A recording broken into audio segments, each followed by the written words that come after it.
श्रीगणेशाय नमः। अथ श्री गणपति अथर्वशीर्षा। ॐ नमस्ते गणपतये त्वमेव प्रत्यक्षं तत्त्वमसि त्वमेव केवलं कर्तासि त्वमेव केवलं धर्तासि त्वमेव केवलं हर्तासि त्वमेव सर्वं खल्विदं ब्रह्मासि त्वं साक्षादात्मासि नित्यं ऋतं वच्मि सत्यं वच्मि त्वं माम् अववक्तारम् अवश्रोतारम् अवदातारम् अवधातारम् अवानूचानमवशिष्याम् अवपश्चात्तात् अवपुरस्तात् अवोत्तरात्तात् अवदक्षिणात्तात् अवचोर्ध्वात्तात् अवाधरात्तात् सर्वतो मां पाहि पाहि समन्तात्। त्वं वाङ्मयस्त्वं चिन्मयः त्वमानन्दमयस्त्वं ब्रह्ममयः त्वं सच्चिदानन्दाद्वितीयोऽसि त्वं प्रत्यक्षं ब्रह्मासि त्वं ज्ञानमयो विज्ञानमयोऽसि। सर्वं जगदिदं त्वत्तो जायते सर्वं जगदिदं त्वत्तस्तिष्ठति सर्वं जगदिदं त्वयि लयमिष्यति सर्वं जगदिदं त्वयि प्रत्येति। त्वं भूमिरापो नलो निलो नभः त्वं चत्वारि वाक्पदानि त्वं गुणत्रयातीतः त्वम् अवस्थात्रयातीतः त्वं देहत्रयातीतः त्वं कालत्रयातीतः त्वं मूलाधारस्थितोऽसि नित्यं त्वं शक्तित्रयात्मकः त्वां योगिनो ध्यायन्ति नित्यं त्वं ब्रह्मा त्वं विष्णुस्त्वं रुद्रस्त्वम् इन्द्रस्त्वम् अग्निस्त्वं वायुस्त्वं सूर्यस्त्वं चन्द्रमास्त्वं ब्रह्मभूर्भुवः स्वरोम्। गणादिं पूर्वमुच्चार्य वर्णादिंस्तदनन्तरम् अनुस्वारः परतरः अर्धेन्दुलसितं तारेण रिद्धम् एतत्तवमनुस्वरूपं। गकारः पूर्वरूपम् अकारो मध्यमरूपम् अनुस्वारश्चान्त्यरूपं बिन्दुरुत्तररूपं। नादः सन्धानं संहिता सन्धिः सैषा गणेशविद्या गणकऋषिः निःसृद्गायत्री छन्दः गणपतिर्देवता। ॐ गं गणपतये नमः। एकदन्ताय विद्महे वक्रतुण्डाय धीमहि तन्नो दन्तिः प्रचोदयात्। एकदन्तं चतुर्हस्तं पाशमङ्कुशधारिणं रदं च वरदं हस्तैर्बिभ्राणं मूषकध्वजं रक्तं लम्बोदरं शूर्प कर्णकं रक्तवाससं रक्तगन्धानुलिप्ताङ्गं रक्तपुष्पैः सुपूजितं भक्तानुकम्पिनं देवं जगत्कारणमच्युतम्। आविर्भूतं च सृष्ट्यादौ प्रकृतेः पुरुषात् परम् एवं ध्यायति यो नित्यं स योगी योगिनां वरः। नमो रातपतये नमो गणपतये नमः प्रमथपतये नमस्तेस्तु लम्बोदरायैकदन्ताय विघ्नविनाशिने शिवसुताय श्रीवरदमूर्तये नमः। एतदथर्वशीर्षं यो धीते स ब्रह्म भूयाय कल्पते स सर्वविघ्नैर्न बाध्यते स सर्वतः सुखमेधते स पञ्चमहापापात् प्रमुच्यते। सायमधीयानो दिवसकृतं पापं नाशयति प्रातरधीयानो रात्रिकृतं पापं नाशयति। सायं प्रातः प्रयुञ्जानो पापो पापो भवति सर्वत्राधीयानोपविघ्नो भवति धर्मार्थकाममोक्षं च विन्दति। इदमथर्वशीर्षमशिष्याय न देयं यो यदि मोहाद्दास्यति स पापीयान् भवति।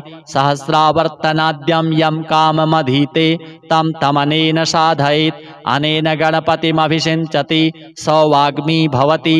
चतुर्थ्यामनश्नं जपति स विद्यावान् भवति इत्यथर्वणवाक्यं। ब्रह्माद्यावरणं विद्यान् न बिभेति कदाचनेति यो दूर्वाङ्कुरैर्यजति स वैश्रवणोपमो भवति। यो लाजैर्यजति स यशोवान् भवति स मेधावान् भवति। यो मोदकसहस्रेण यजति स वाञ्छितफलमवाप्नोति। यः साध्यसमिद्भिर्यजति स सर्वं लभते स सर्वं लभते। अष्टौ ब्राह्मणान् सम्यक् ग्राहयित्वा सूर्यवर्चस्वी भवति। सूर्यग्रहे महानद्यां प्रतिमासन्निधौ वा जप्त्वा सिद्धमन्त्रो भवति। महाविघ्नात् प्रमुच्यते, महादोषात् प्रमुच्यते, महापापात् प्रमुच्यते, महाप्रत्यवायात् प्रमुच्यते। स सर्वविद् भवति, स सर्वविद् भवति य एवं वेद इत्युपनिषत्। ओम शांतिः शांतिः शांतिः। श्री गणपति देवार्पणमस्तु। ओम नमस्ते गणपतये। त्वमेव प्रत्यक्षं तत्त्वमसि, त्वमेव केवलं कर्तासि, त्वमेव केवलं धर्तासि, त्वमेव केवलं हर्तासि, त्वमेव सर्वं खल्विदं ब्रह्मासि। त्वं साक्षादात्मासि नित्यं ऋतं वच्मि सत्यं वच्मि। त्वं माम् अववक्तारम् अवश्रोतारम् अवदातारम् अवधातारम् अवानूचानमवशिष्याम् अवपश्चात्तात् अवपुरस्तात् अवोत्तरात्तात् अवदक्षिणात्तात् अवचोर्ध्वात्तात् अवाधरात्तात् सर्वतो मां पाहि पाहि समन्तात्। त्वं वाङ्मयस्त्वं चिन्मयः, त्वमानन्दमयस्त्वं ब्रह्ममयः, त्वं सच्चिदानन्दाद्वितीयोऽसि, त्वं प्रत्यक्षं ब्रह्मासि, त्वं ज्ञानमयो विज्ञानमयोऽसि। सर्वं जगदिदं त्वत्तो जायते, सर्वं जगदिदं त्वत्तस्तिष्ठति, सर्वं जगदिदं त्वयि लयमिष्यति, सर्वं जगदिदं त्वयि प्रत्येति। त्वं भूमिरापो नलो निलो नभः, त्वं चत्वारि वाक्पदानि, त्वं गुणत्रयातीतः, त्वम् अवस्थात्रयातीतः, त्वं देहत्रयातीतः, त्वं कालत्रयातीतः, त्वं मूलाधारस्थितोऽसि नित्यं, त्वं शक्तित्रयात्मकः, त्वां योगिनो ध्यायन्ति नित्यं। त्वं ब्रह्मा, त्वं विष्णुस्त्वं रुद्रस्त्वं इन्द्रस्त्वम् अग्निस्त्वं वायुस्त्वं सूर्यस्त्वं चन्द्रमास्त्वं ब्रह्मभूर्भुवः स्वरोम्। गणादिं पूर्वमुच्चार्य वर्णादिंस्तदनन्तरम् अनुस्वारः परतरः अर्धेन्दुलसितं तारेण ऋद्धम्। एतत्तवमनुस्वरूपं गकारः पूर्वरूपम् अकारो मध्यमरूपम् अनुस्वारश्चान्त्यरूपं बिन्दुरुत्तररूपं नादः सन्धानं संहिता सन्धिः। सैषा गणेशविद्या गणकऋषिः निसृद्गायत्री छन्दः गणपतिर्देवता। ॐ गं गणपतये नमः।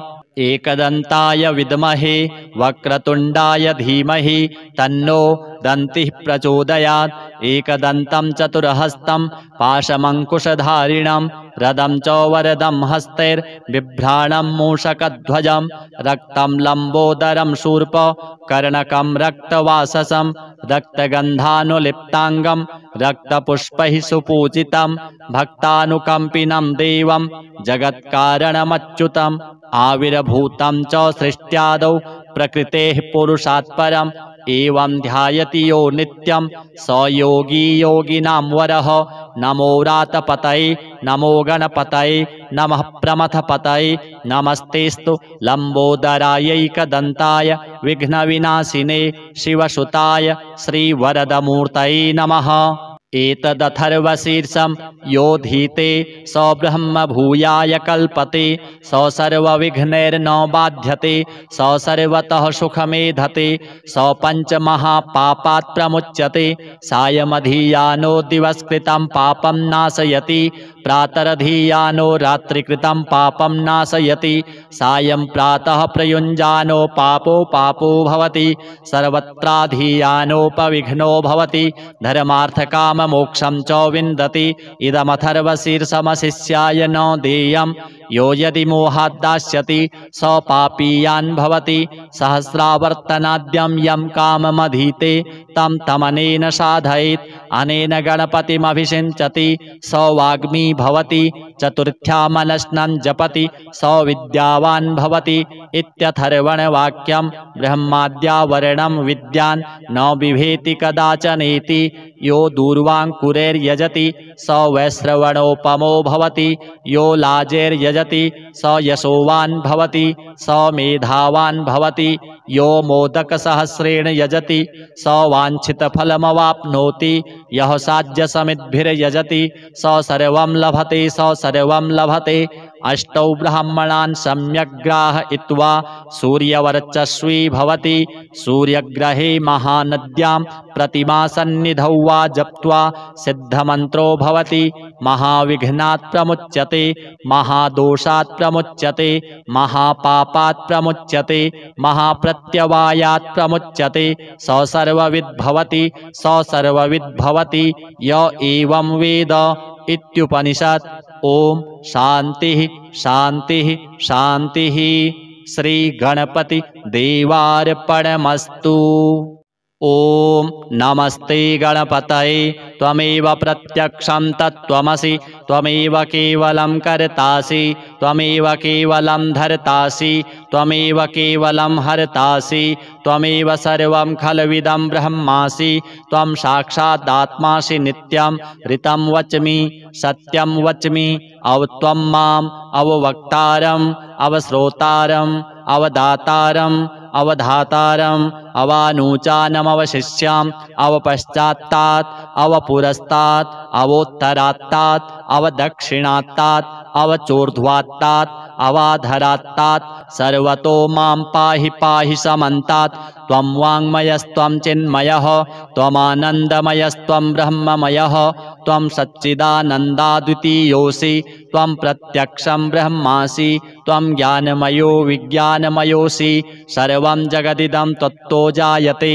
सर्वं जगदिदं तत्तस्तिष्ठति सर्वं जगदिदं त्वयि लयमिष्यति सर्वं जगदिदं त्वयि प्रत्येति त्वं भूमिरापो नलो निलो नभः त्वं चत्वारि वाक्पदानि त्वं गुणत्रयातीतः त्वम् अवस्थात्रयातीतः त्वं देहत्रयातीतः त्वं कालत्रयातीतः त्वं मूलाधारस्थितोऽसि नित्यं त्वं शक्तित्रयात्मकः त्वां योगिनो ध्यायन्ति नित्यं त्वं ब्रह्मा त्वं विष्णुस्त्वं रुद्रस्त्वम् इन्द्रस्त्वम् अग्निस्त्वं वायुस्त्वं सूर्यस्त्वं चन्द्रमास्त्वं ब्रह्मभूर्भुवः स्वरोम् गणादिं पूर्वमुच्चार्य वर्णादिंस्तदनन्तरम् अनुस्वारः परतरः अर्धेन्दुलसितं तारेण ऋद्धम् एतत्तवमनुस्वरूपं गकारः पूर्वरूपम् अकारो मध्यमरूपम्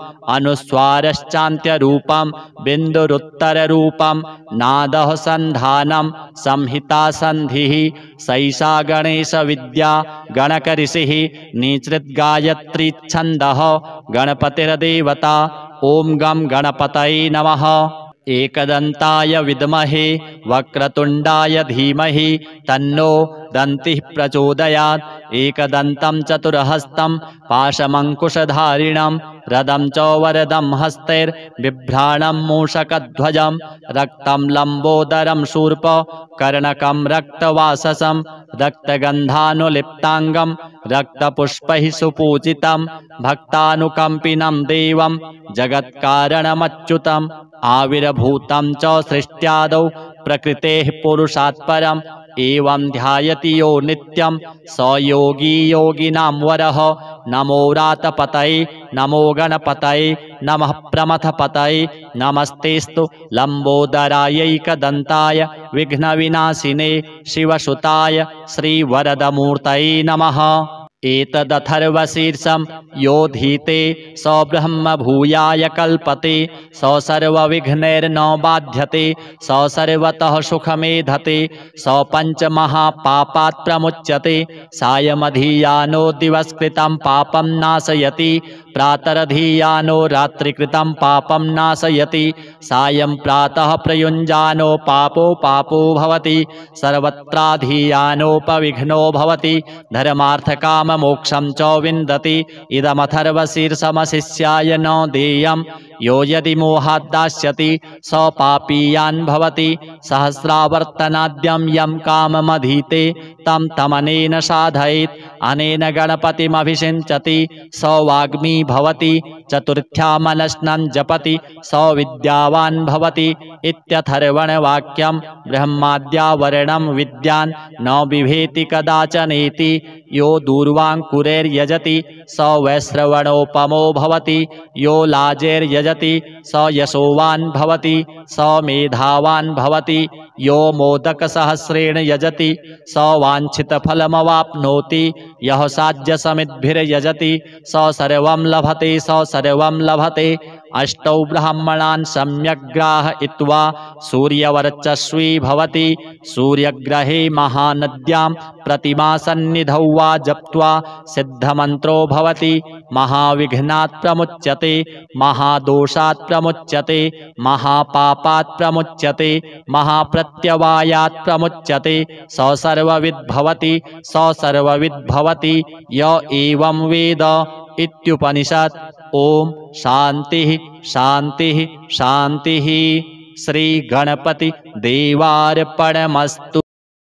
ओम नमस्ते गणपतये त्वमेव प्रत्यक्षं तत्त्वमसि त्वमेव केवलं कर्तासि त्वमेव केवलं धर्तासि त्वमेव केवलं हर्तासि त्वमेव सर्वं खल्विदं ब्रह्मासि त्वं साक्षादात्मासि नित्यं ऋतं वच्मि सत्यं वच्मि अवत्वं माम् अववक्तारम् अवश्रोतारम् अवदातारम् अवधातारम् अवानूचानमवशिष्याम् अवपश्चात्तात् अवपुरस्तात् अवोत्तरात्तात् अवदक्षिणात्तात् अवचोर्ध्वात्तात् अवाधरात्तात् सर्वतो मां पाहि पाहि समन्तात् त्वं वाङ्मयस्त्वं चिन्मयः त्वमानन्दमयस्त्वं ब्रह्ममयः त्वं सच्चिदानन्दाद्वितीयोऽसि त्वं प्रत्यक्षं ब्रह्मासि त्वं ज्ञानमयो विज्ञानमयोऽसि सर्वं जगदिदं त्वत्तो जायते सर्वं जगदिदं त्वत्तस्तिष्ठति सर्वं जगदिदं त्वयि लयमिष्यति सर्वं जगदिदं त्वयि प्रत्येति त्वं भूमिरापो नलो निलो नभः त्वं चत्वारि वाक्पदानि त्वं गुणत्रयातीतः त्वम् अवस्थात्रयातीतः त्वं देहत्रयातीतः त्वं कालत्रयातीतः त्वं मूलाधारस्थितोऽसि नित्यं त्वं शक्तित्रयात्मकः त्वां योगिनो ध्यायन्ति नित्यं त्वं ब्रह्मा त्वं विष्णुस्त्वं रुद्रस्त्वम् इन्द्रस्त्वम् अग्निस्त्वं वायुस्त्वं सूर्यस्त्वं चन्द्रमास्त्वं ब्रह्मभूर्भुवः स्वरोम् गणादिं पूर्वमुच्चार्य वर्णादिस्तदनन्तरम् अनुस्वारः परतरः अर्धेन्दुलसितं तारेण ऋद्धम् एतत्तवमनुस्वरूपं गकारः पूर्वरूपम् अकारो मध्यमरूपम् अनुस्वारश्चान्त्यरूपं बिन्दुरुत्तररूपं नादः सन्धानं संहिता सन्धिः सैषा गणेशविद्या गणकऋषिः निसृद्गायत्री छन्दः गणपतिर्देवता। ॐ गं गणपतये नमः। एकदन्ताय विद्महे वक्रतुण्डाय धीमहि तन्नो दन्तिः प्रचोदयात्। एकदन्तं चतुर्हस्तं पाशमङ्कुशधारिणं रदं च वरदं हस्तैर्बिभ्राणं मूषकध्वजं रक्तं लम्बोदरं शूर्प कर्णकं रक्तवाससं रक्तगन्धानुलिप्ताङ्गं रक्तपुष्पैः सुपूजितं भक्तानुकम्पिनं देवं जगत्कारणमच्युतम् आविर्भूतं च सृष्ट्यादौ प्रकृतेः पुरुषात् परम् एवं ध्यायति यो नित्यं स योगी योगिनां वरः। नमो रातपतये नमो गणपतये नमः प्रमथपतये नमस्तेस्तु लम्बोदरायैकदन्ताय विघ्नविनाशिने शिवसुताय श्रीवरदमूर्तये नमः।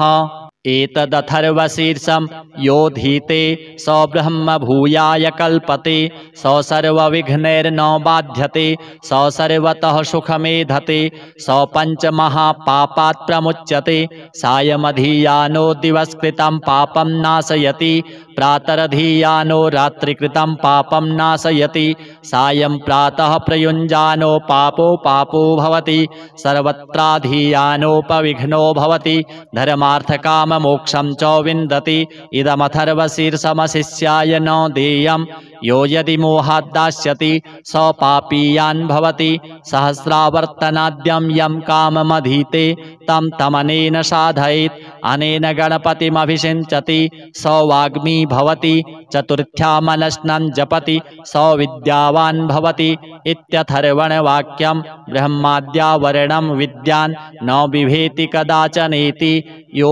दूर्वाङ्कुरैर्यजति स वैश्रवणोपमो भवति यो लाजैर्यजति स यशोवान् भवति स मेधावान् भवति यो मोदकसहस्रेण यजति स वाञ्छितफलमवाप्नोति यः साध्यसमिद्भिर्यजति स सर्वं लभते स सर्वं लभते अष्टौ ब्राह्मणान् सम्यक् ग्राहयित्वा सूर्यवर्चस्वी भवति सूर्यग्रहे महानद्यां प्रतिमासन्निधौ वा जप्त्वा सिद्धमन्त्रो भवति महाविघ्नात् प्रमुच्यते महादोषात् प्रमुच्यते महापापात् प्रमुच्यते महाप्रत्यवायात् प्रमुच्यते स सर्वविद् भवति स सर्वविद् भवति य एवं वेद इत्युपनिषत्। ओम शांति शांति शांति। श्री गणपति देवार्पणमस्तु। ओम नमस्ते गणपतये त्वमेव प्रत्यक्षं तत्त्वमसि त्वमेव केवलं कर्तासि त्वमेव केवलं धर्तासि त्वमेव केवलं हर्तासि त्वमेव सर्वं खल्विदं ब्रह्मासि त्वं साक्षादात्मासि नित्यं ऋतं वच्मि सत्यं वच्मि अवत्वं माम् अववक्तारम् अवश्रोतारम् अवदातारम् अवधातारम् अवानूचानमवशिष्याम् अवपश्चात्तात् अवपुरस्तात् अवोत्तरात्तात् अवदक्षिणात्तात् अवचोर्ध्वात्तात् अवाधरात्तात् सर्वतो मां पाहि पाहि समन्तात् त्वं वाङ्मयस्त्वं चिन्मयः त्वमानन्दमयस्त्वं ब्रह्ममयः त्वं सच्चिदानन्दाद्वितीयोऽसि त्वं प्रत्यक्षं ब्रह्मासि त्वं ज्ञानमयो विज्ञानमयोऽसि सर्वं जगदिदं त्वत्तो जायते सर्वं जगदिदं त्वत्तस्तिष्ठति सर्वं जगदिदं त्वयि लयमिष्यति सर्वं जगदिदं त्वयि प्रत्येति त्वं भूमिरापो नलो निलो नभः त्वं चत्वारि वाक्पदानि त्वं गुणत्रयातीतः त्वम् अवस्थात्रयातीतः त्वं देहत्रयातीतः त्वं कालत्रयातीतः त्वं मूलाधारस्थितोऽसि नित्यं त्वं शक्तित्रयात्मकः त्वां योगिनो ध्यायन्ति नित्यं त्वं ब्रह्मा त्वं विष्णुस्त्वं रुद्रस्त्वं इन्द्रस्त्वं अग्निस्त्वं वायुस्त्वं सूर्यस्त्वं चन्द्रमास्त्वं ब्रह्मभूर्भुवः स्वरोम् गणादिं पूर्वमुच्चार्य वर्णादिस्तदनन्तरम् अनुस्वारः परतरः अर्धेन्दुलसितं तारेण ऋद्धम् एतत्तवमनुस्वरूपं गकारः पूर्वरूपम् अकारो मध्यमरूपम् अनुस्वारश्चान्त्यरूपं बिन्दुरुत्तररूपं नादः सन्धानं संहिता सन्धिः सैषा गणेशविद्या गणकऋषिः निसृद्गायत्री छन्दः गणपतिर्देवता। ॐ गं गणपतये नमः। एकदन्ताय विद्महे वक्रतुण्डाय धीमहि तन्नो दन्तिः प्रचोदयात्। एकदन्तं चतुर्हस्तं पाशमङ्कुशधारिणं रदं च वरदं हस्तैर्बिभ्राणं मूषकध्वजं रक्तं लम्बोदरं शूर्प कर्णकं रक्तवाससं रक्तगन्धानुलिप्ताङ्गं रक्तपुष्पैः सुपूजितं भक्तानुकम्पिनं देवं जगत्कारणमच्युतम् आविर्भूतं च सृष्ट्यादौ प्रकृतेः पुरुषात् परम् एवं ध्यायति यो नित्यं स योगी योगिनां वरः। नमो व्रातपतये नमो गणपतये नमः प्रमथपतये नमस्तेस्तु लंबोदरायैकदन्ताय विघ्नविनाशिने शिवसुताय श्रीवरदमूर्तये नमः। एतदथर्वशीर्षं योधीते स ब्रह्म भूयाय कल्पते स सर्वविघ्नैर्न बाध्यते स सर्वतः सुखमेधते स पञ्चमहापापात् प्रमुच्यते सायमधियानो दिवसकृतं पापं नाशयति प्रातरधियानो रात्रिकृतं पापं नाशयति सायं प्रातः प्रयुञ्जानो पापो भवति सर्वत्राधियानोपविघ्नो भवति धर्मार्थकाममोक्षं च विन्दति इदमथर्वशीर्षमशिष्याय न देयं यो यदि मोहात् दास्यति स पापीयान् भवति सहस्रावर्तनाद्यं यं काममधीते तं तमनेन साधयेत् अनेन गणपतिमभिषिञ्चति स वाग्मी भवति चतुर्थ्यामनश्नं जपति स विद्यावान् भवति इत्यथर्वणवाक्यं ब्रह्माद्यावरणं विद्यान् न बिभेति कदाचनेति यो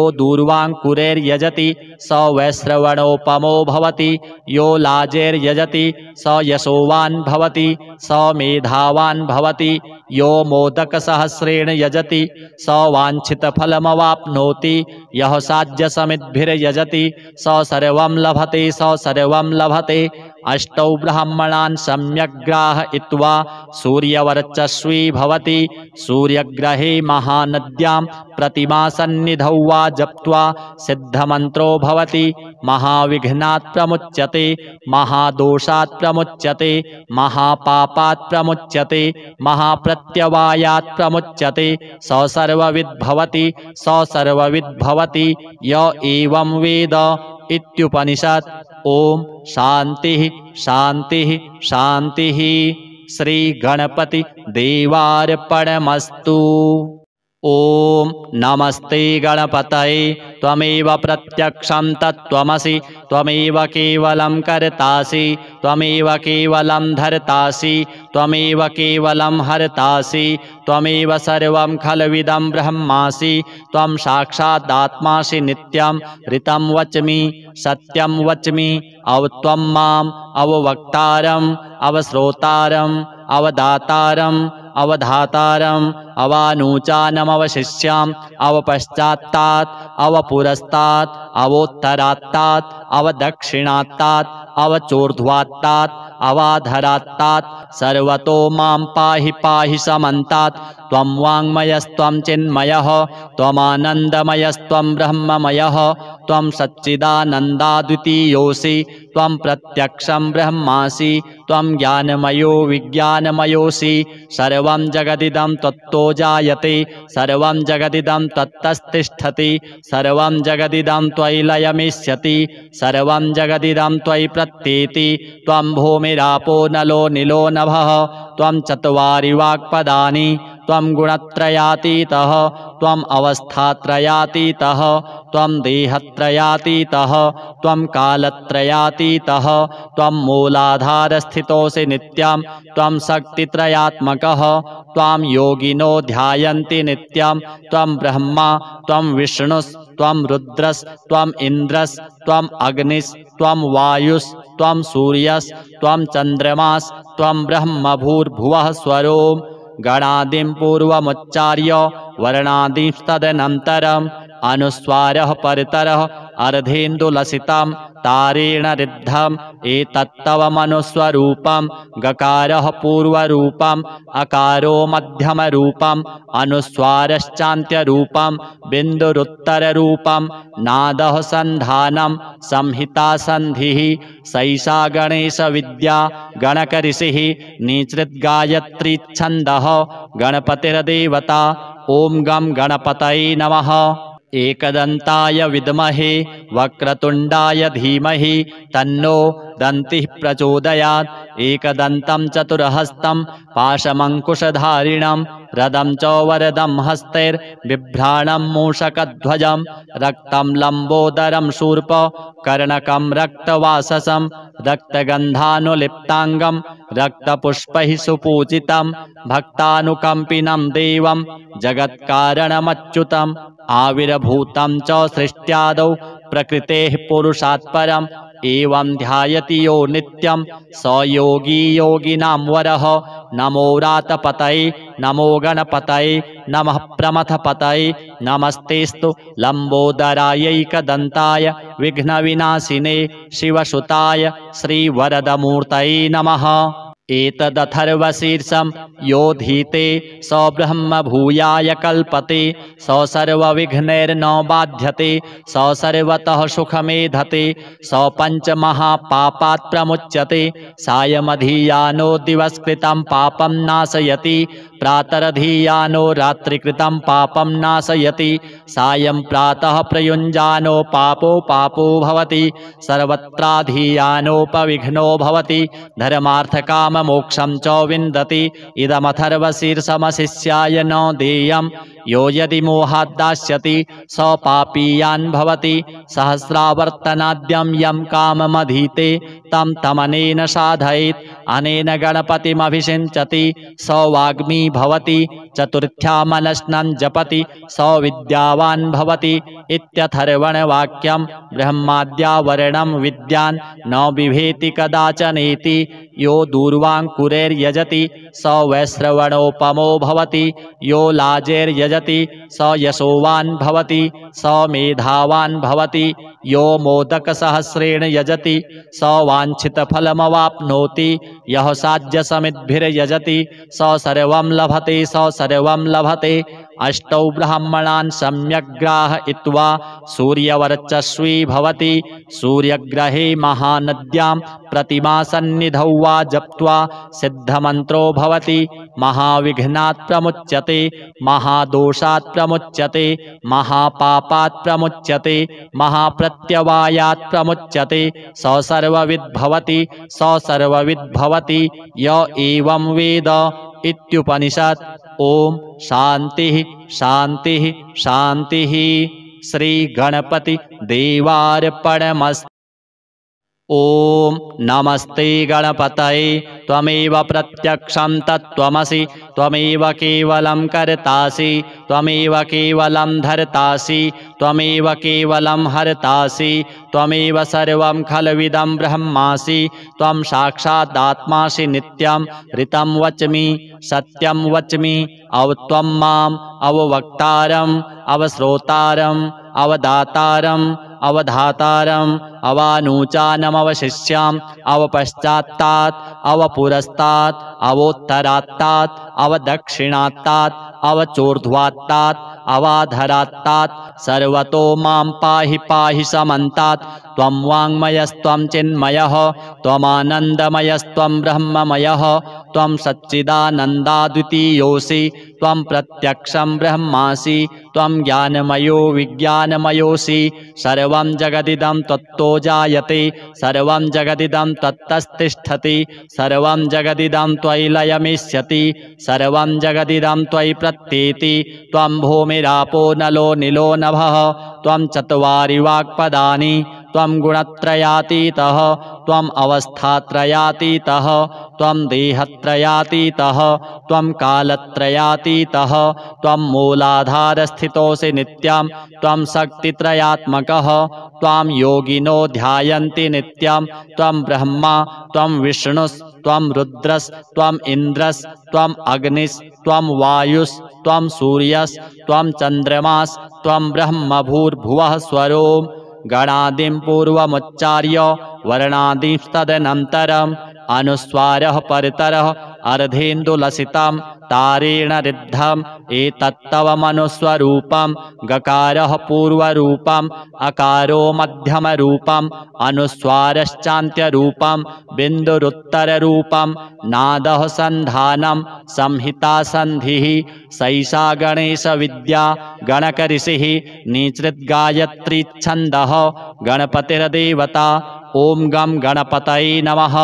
एकदन्ताय विद्महे वक्रतुण्डाय धीमहि तन्नो दन्तिः प्रचोदयात्। एकदन्तं चतुर्हस्तं पाशमङ्कुशधारिणं रदं च वरदं हस्तैर्बिभ्राणं मूषकध्वजं रक्तं लम्बोदरं शूर्प कर्णकं रक्तवाससं रक्तगन्धानुलिप्ताङ्गं रक्तपुष्पैः सुपूजितं भक्तानुकम्पिनं देवं जगत्कारणमच्युतम् आविर्भूतं च सृष्ट्यादौ प्रकृतेः पुरुषात् परम् एवं ध्यायति यो नित्यं स योगी योगिनां वरः नमो रातपतये नमो गणपतये नमः प्रमथपतये नमस्तेस्तु लम्बोदरायैकदन्ताय विघ्नविनाशिने शिवसुताय श्रीवरदमूर्तये नमः। एतदथर्वशीर्षं योधीते स ब्रह्म भूयाय कल्पते स सर्वविघ्नैर्न बाध्यते स सर्वतः सुखमेधते स पञ्चमहापापात् प्रमुच्यते सायमधियानो दिवसकृतं पापं नाशयति प्रातरधियानो रात्रिकृतं पापं नाशयति सायं प्रातः प्रयुञ्जानो पापो भवति सर्वत्राधियानोपविघ्नो भवति धर्मार्थकाममोक्षं च विन्दति इदमथर्वशीर्षमशिष्याय न देयं यो यदि मोहात् दास्यति स पापीयान् भवति सहस्रावर्तनाद्यं यं काममधीते तं तमनेन साधयेत् अनेन गणपतिमभिषिञ्चति स वाग्मी भवति चतुर्थ्यामनश्नं जपति स विद्यावान् भवति इत्यथर्वणवाक्यं ब्रह्माद्यावरणं विद्यान् न बिभेति कदाचनेति यो दूर्वाङ्कुरैर्यजति स वैश्रवणोपमो भवति यो लाजैर्यजति स यशोवान् भवति स मेधावान् भवति यो मोदकसहस्रेण यजति स वाञ्छितफलमवाप्नोति यः साध्यसमिद्भिर्यजति स सर्वं लभते स सर्वं लभते अष्टौ ब्राह्मणान् सम्यग्ग्राहयित्वा सूर्यवर्चस्वी भवति सूर्यग्रहे महानद्यां प्रतिमासन्निधौ वा जप्त्वा सिद्धमन्त्रो भवति महाविघ्नात् प्रमुच्यते महादोषात् प्रमुच्यते महापापात् प्रमुच्यते महाप्रत्यवायात् प्रमुच्यते स सर्वविद् भवति स सर्वविद् भवति य एवं वेद इत्युपनिषत्। ओम शांति शांति शांति। श्री गणपति देवार्पणमस्तु। ओम नमस्ते गणपतये त्वमेव प्रत्यक्षं तत्त्वमसि त्वमेव केवलं कर्तासि त्वमेव केवलं धर्तासि त्वमेव केवलं हर्तासि त्वमेव सर्वं खल्विदं ब्रह्मासि त्वं साक्षादात्मासि नित्यं ऋतं वच्मि सत्यं वच्मि अवत्वं माम् अववक्तारम् अवश्रोतारम् अवदातारम् अवधातारम् अवानूचानमवशिष्याम् अवपश्चात्तात् अवपुरस्तात् अवोत्तरात्तात् अवदक्षिणात्तात् अवचोर्ध्वात्तात् अवाधरात्तात् सर्वतो मां पाहि पाहि समन्तात् त्वं वाङ्मयस्त्वं चिन्मयः त्वमानन्दमयस्त्वं ब्रह्ममयः त्वं सच्चिदानन्दाद्वितीयोऽसि त्वं प्रत्यक्षं ब्रह्मासि त्वं ज्ञानमयो विज्ञानमयोऽसि सर्वं जगदिदं त्वत्तो जायते सर्वं जगदिदं त्वत्तस्तिष्ठति सर्वं जगदिदं त्वयि लयमिष्यति सर्वं जगदिदं त्वयि प्रत्येति त्वं भूमिरापो नलो निलो नभः त्वं चत्वारि वाक्पदानि त्वं गुणत्रयातीतः त्वम् अवस्थात्रयातीतः त्वं देहत्रयातीतः त्वं कालत्रयातीतः त्वं मूलाधारस्थितोऽसि नित्यं त्वं शक्तित्रयात्मकः त्वां योगिनो ध्यायन्ति नित्यं त्वं ब्रह्मा त्वं विष्णुस्त्वं रुद्रस्त्वम् इन्द्रस्त्वम् अग्निस्त्वं वायुस्त्वं सूर्यस्त्वं चन्द्रमास्त्वं ब्रह्मभूर्भुवः स्वरोम् गणादिं पूर्वमुच्चार्य वर्णादिंस्तदनन्तरम् अनुस्वारः परतरः अर्धेन्दुलसितं तारेण ऋद्धम् एतत्तवमनुस्वरूपं गकारः पूर्वरूपम् अकारो मध्यमरूपम् अनुस्वारश्चान्त्यरूपं बिन्दुरुत्तररूपं नादः सन्धानं संहिता सन्धिः सैषा गणेशविद्या गणकऋषिः निसृद्गायत्रीच्छन्दः गणपतिर्देवता। ॐ गं गणपतये नमः। एकदन्ताय विद्महे वक्रतुण्डाय धीमहि तन्नो दन्तिः प्रचोदयात्। एकदन्तं चतुर्हस्तं पाशमङ्कुशधारिणं रदं च वरदं हस्तैर्बिभ्राणं मूषकध्वजं रक्तं लम्बोदरं शूर्प कर्णकं रक्तवाससं रक्तगन्धानुलिप्ताङ्गं रक्तपुष्पैः सुपूजितं भक्तानुकम्पिनं देवं जगत्कारणमच्युतम्।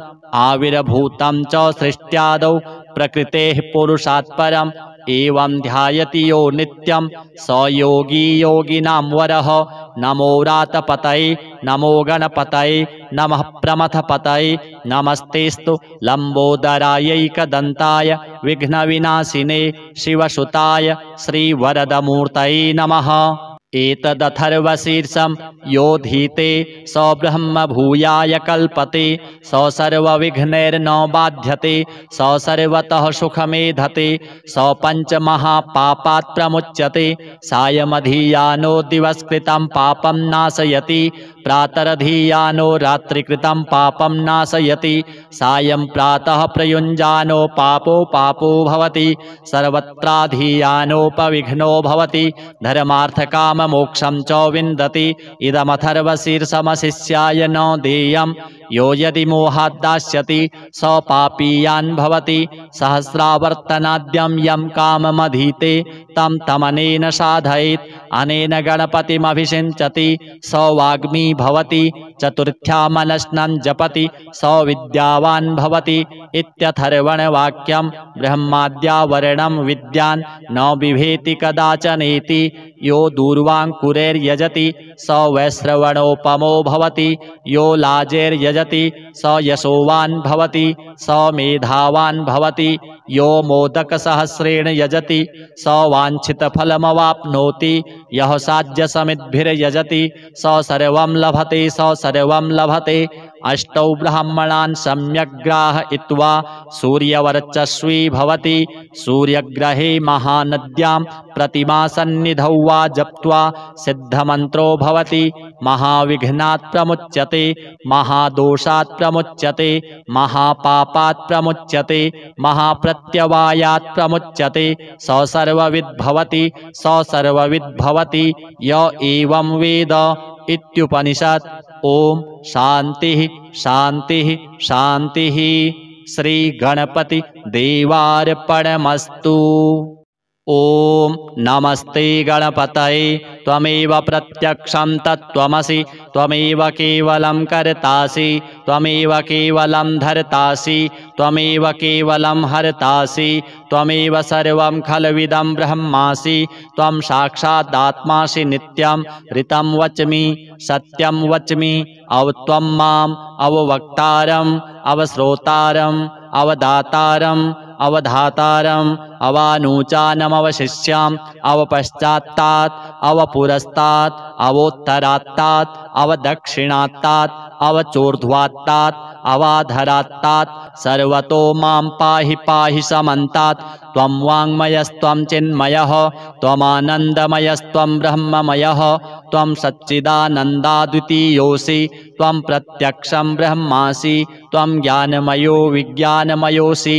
सर्वं जगदिदं तत्तो जायते सर्वं जगदिदं तत्तस्तिष्ठति सर्वं जगदिदं त्वयि लयमिष्यति सर्वं जगदिदं त्वयि प्रत्येति।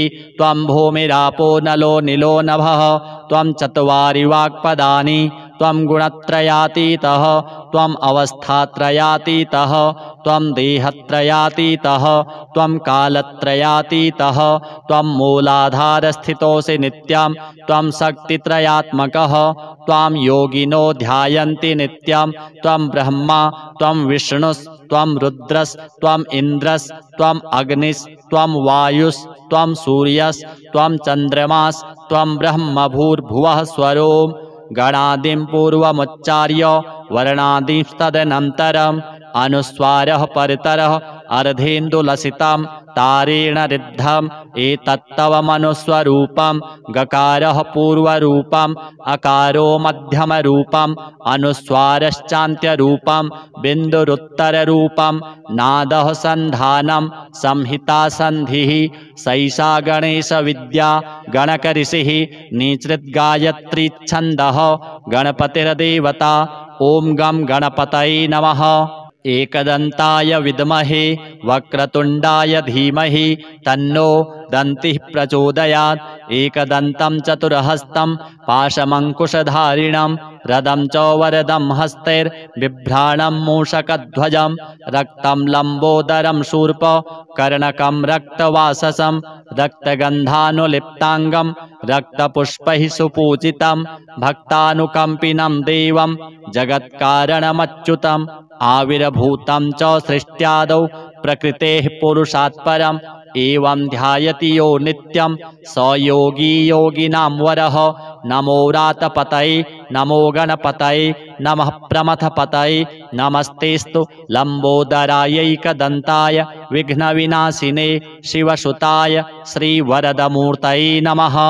एतदथर्वशीर्षं यो धीते स ब्रह्म भूयाय कल्पते स सर्वविघ्नैर्न बाध्यते स सर्वतः सुखमेधते स पञ्चमहापापात् प्रमुच्यते सायमधीयानो दिवसकृतं पापं नाशयति प्रातरधीयानो रात्रिकृतं पापं नाशयति सायं प्रातः प्रयुञ्जानो पापो भवति सर्वत्राधीयानोपविघ्नो भवति धर्मार्थकाम मोक्षं च विन्दति।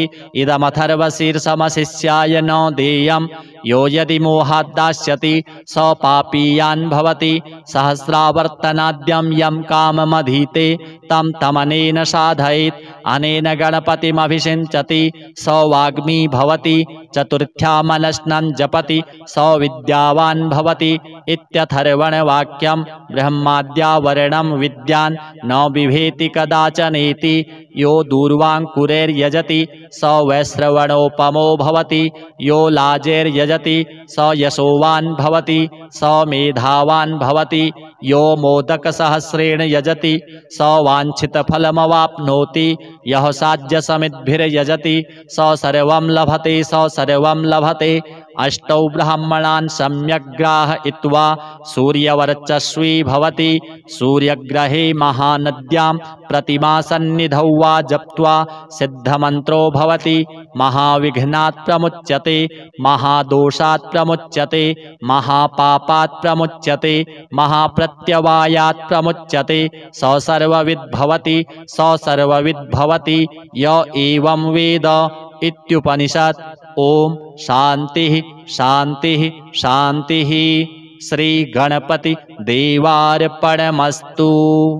ओम नमस्ते गणपतये त्वमेव प्रत्यक्षं तत्त्वमसि त्वमेव केवलं कर्तासि त्वमेव केवलं धर्तासि त्वमेव केवलं हर्तासि त्वमेव सर्वं खल्विदं ब्रह्मासि त्वं साक्षादात्मासि नित्यं ऋतं वच्मि सत्यं वच्मि अवत्वं माम् अववक्तारम् अवश्रोतारम् अवदातारम् अवधातारम् अवानूचानमवशिष्याम् अवपश्चात्तात् अवपुरस्तात् अवोत्तरात्तात् अवदक्षिणात्तात् अवचोर्ध्वात्तात् अवाधरात्तात् सर्वतो मां पाहि पाहि समन्तात्। त्वं वाङ्मयस्त्वं चिन्मयः त्वमानन्दमयस्त्वं ब्रह्ममयः त्वं सच्चिदानन्दाद्वितीयोऽसि त्वं प्रत्यक्षं ब्रह्मासि त्वं ज्ञानमयो विज्ञानमयोऽसि सर्वं जगदिदं त्वत्तो जायते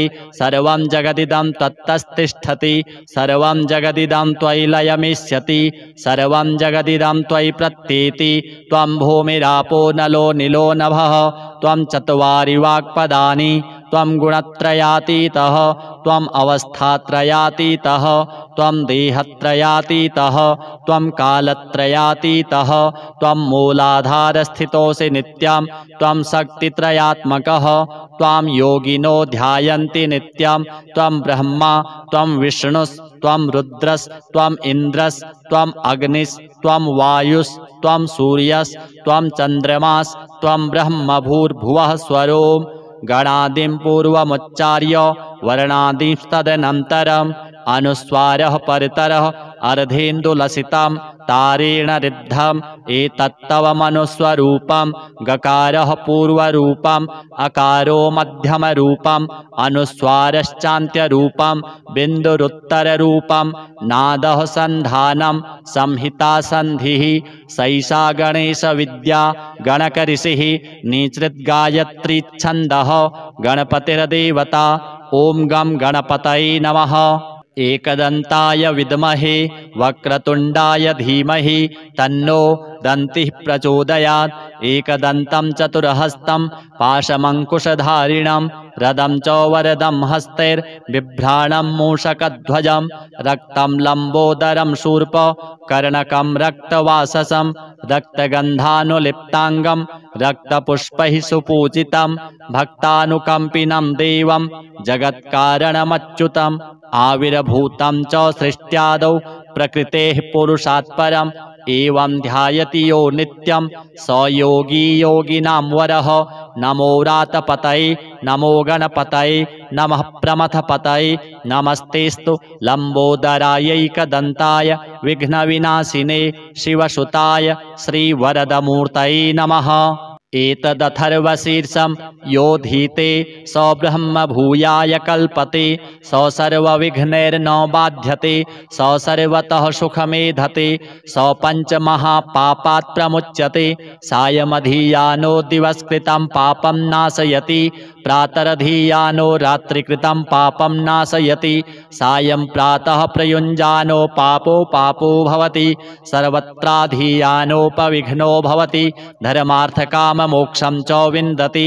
इदमथर्वशीर्षमशिष्याय न देयं यो यदि मोहात् दास्यति स पापीयान् भवति सहस्रावर्तनाद्यं यं काममधीते तं तमनेन साधयेत् अनेन गणपतिमभिषिञ्चति स वाग्मी भवति चतुर्थ्यामनश्नं जपति स विद्यावान् भवति इत्यथर्वणवाक्यं ब्रह्माद्यावरणं विद्यान् न बिभेति कदाचनेति यो दूर्वाङ्कुरैर्यजति स वैश्रवणोपमो भवति यो लाजैर्यजति स यशोवान् भवति स मेधावान् भवति यो मोदकसहस्रेण यजति स वाञ्छितफलमवाप्नोति यः साध्यसमिद्भिर्यजति स सर्वं लभते स सर्वं लभते।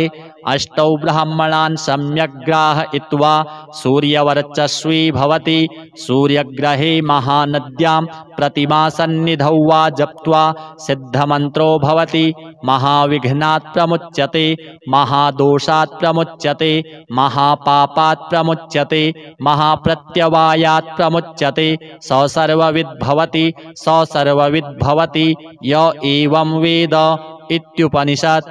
ओम शांति शांति शांति। श्री गणपति देवार्पणमस्तु।